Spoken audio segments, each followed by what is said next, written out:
Hi, we're at the 2011 Dallas International Film Festival with Michael Goldbach. It is great to see you here. You directed a film, Daydream Nation, that screened last night.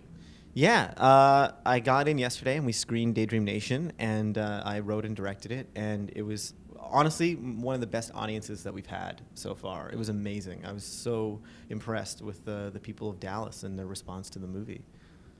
Did you get any interesting questions at the Q&A? People were really enthusiastic about it, so which was really nice because unfortunately, I've had screenings where you're not sure if people got it or not. But this audience, they were like the right age group for it. It's sort of a young movie, and I've shown it at festivals where people are in their 70s, and you feel like they're appreciative, but it doesn't move them. Whereas this audience, I really feel like they connected with it, and yeah, I mean, there was a lot of crazy questions.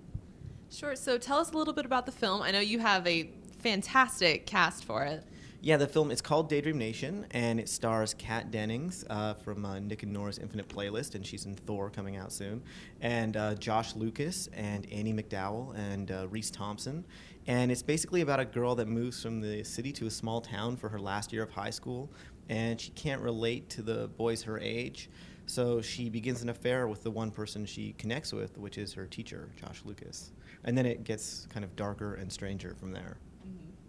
So what has the audience been saying really? Is it a little bit disturbing or is it fun or?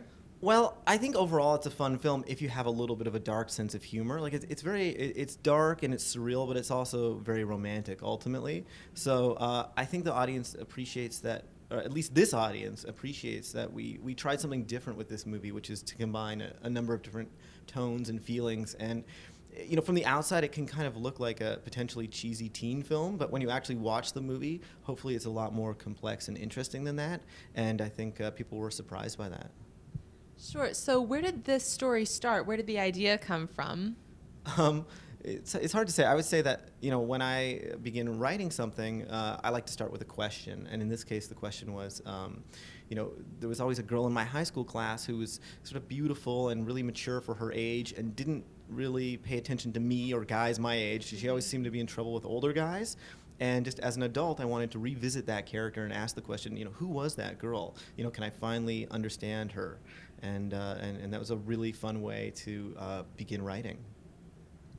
So you've written before, but this is your first time as a director. So, how did people respond to you? How did you gain support for this film?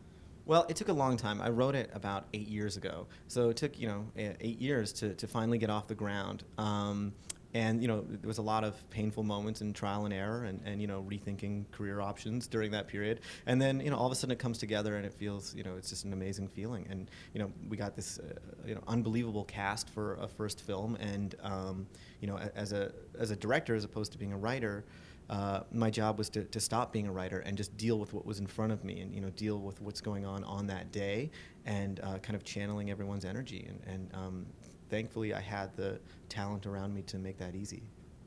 Sure. Now, when you're directing, do you like to give your actors a little bit of room to, to improv a little bit, or do you like to be very tightly scripted?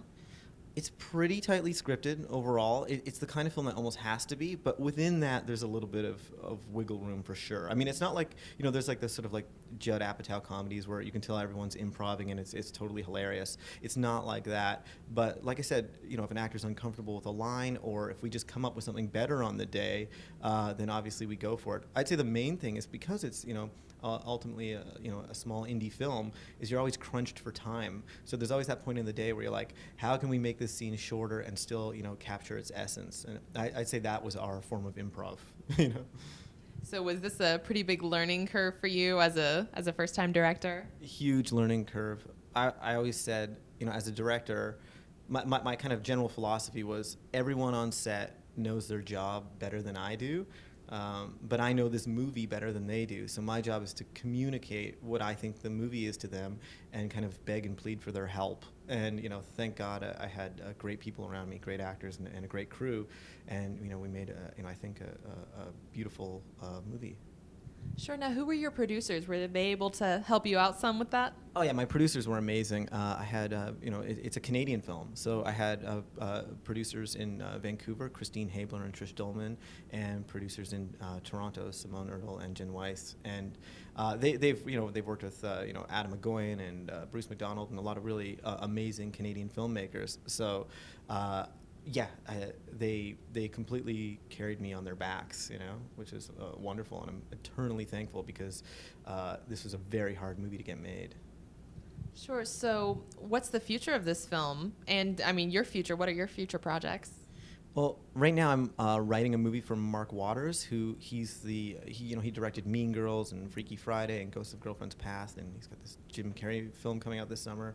So that's like a great writing job for me, and I love it, and I love working with him. And as a director, I have another script of mine called The Jaws of Life that I'm trying to get going right now, and that's going very well.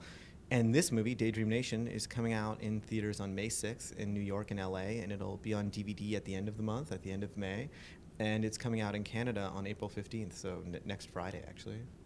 So you've got quite a bit on your plate right now. Yeah, it's a really busy time, which is, again, one of the reasons I love this festival. This festival's been amazing because it's like, it's actually relaxing and fun, and there's such a great movie-loving vibe here. I was saying this last night, I'm from Canada, and in Canada we pride ourselves on being really nice, but compared to you Texans, we're like a bunch of jerks. You guys are like the nicest people I've ever met in my life. It's unbelievable. Well, we're glad to have you here. We hope you come back. Thank you. I'd love to come back. I love that. And before we go, is there a website, Facebook, Twitter, where people can find out more about your movie? Yes, we're on Facebook. Go to the Daydream Nation movie site. And also, I believe our website is daydreamnationmovie.com.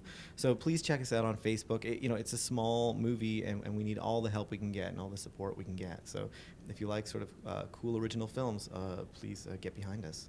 Well, who doesn't like those? yeah, I might have slanted it a little bit in my favor when I described it that way. Sure. A little biased. Well, congratulations on your success, and best of luck with your future projects. That's a big deal. I hope so. I've really worked hard, and I hope that I just get to make more movies. That's what I'm here for. Well, we'll be looking forward to seeing more from you, and hopefully you'll be showing here at the festival again. I would be honored. Great. Well, thank you so much for coming in. Have a good weekend. Enjoy the festival. Thank you.